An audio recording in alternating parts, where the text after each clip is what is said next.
नाज़रीन असां ख़बर शेयर कंदासीं गोसपुर खां।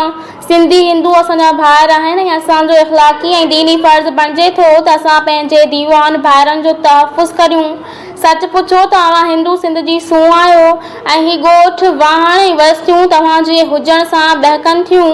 अहिड़ो इज़हार इलाइक़े जे MNA मीर शबीर अली ख़ान बजाराणी गोसपुर जे बाबा ग़रीबदास मंदिर में हिकु ॾींहुं अॻु बाज़ियाब थियल 3 मुग़ियुनि जे वारसनि ऐं हिंदू पंचायत खे ॾिनल मुबारकुनि खां पोइ ऐं आयल अवाम सां ख़िताब कंदे चयो।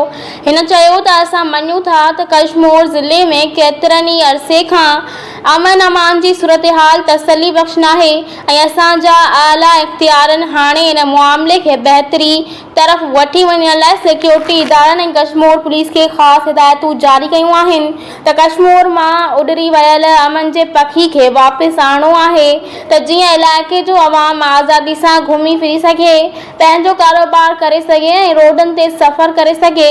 हिन चयो त मां अव्हां जे वोट सां खटे आयो आहियां ऐं मां तव्हांजे हर ॾुख ऐं सुख में साथ ॾींदसि।